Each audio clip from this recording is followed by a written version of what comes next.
Around 3100 BC, a king named Narmer shone on a famous ceremonial palette wearing first the white crown of Upper Egypt, then the red crown of Lower Egypt, unified two separate kingdoms into a single state along the Nile Valley. What he created would endure, in various forms, for over 3,000 years, the longest-lasting civilization in human history. By comparison, the Roman Empire lasted roughly 500 years, the British Empire perhaps 400.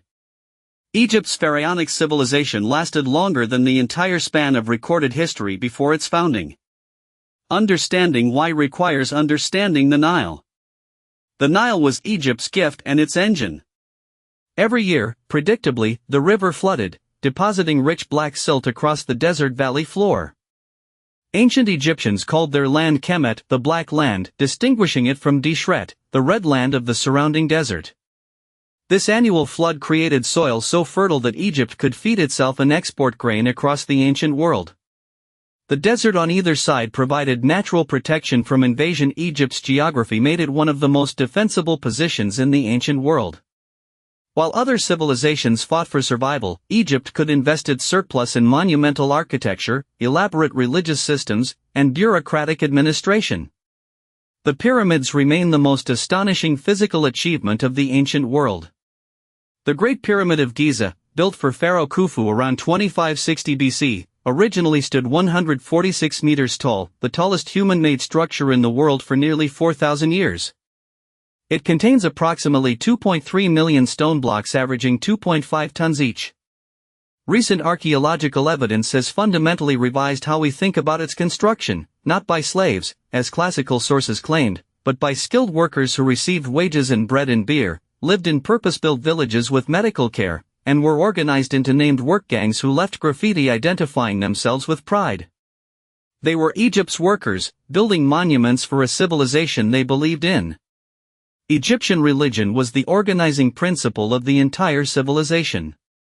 The pharaoh was not merely a king but a living god, an incarnation of Horus in life and Osiris in death, whose primary function was maintaining Ma'at, the cosmic order that kept chaos at bay.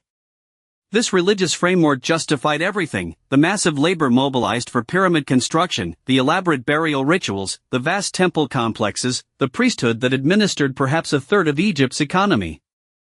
Mummification preserved the body for the afterlife because Egyptians believed the soul required a physical home for eternity. The Book of the Dead provided spells to navigate the treacherous journey through the underworld to the eternal paradise of the Field of Reeds. Egypt's culture was remarkably consistent across 3 millennia, yet it did collapse and recover multiple times. 3 intermediate periods, eras of division, foreign rule, and political fragmentation, interrupted the Old, Middle, and New Kingdoms. Egypt was conquered by the Hyksos, Nubians, Assyrians, Persians, and eventually Greeks under Alexander the Great in 332 BC. The dynasty that followed Alexander, the Ptolemies, was Greek-speaking and culturally hybrid, though they adopted pharaonic titles and worshipped Egyptian gods. The most famous Ptolemy was a woman, Cleopatra VII, who died in 30 BC, was the last active ruler of the Ptolemaic kingdom and, remarkably, the first member of her dynasty to learn Egyptian after nearly 300 years of Greek-speaking rule.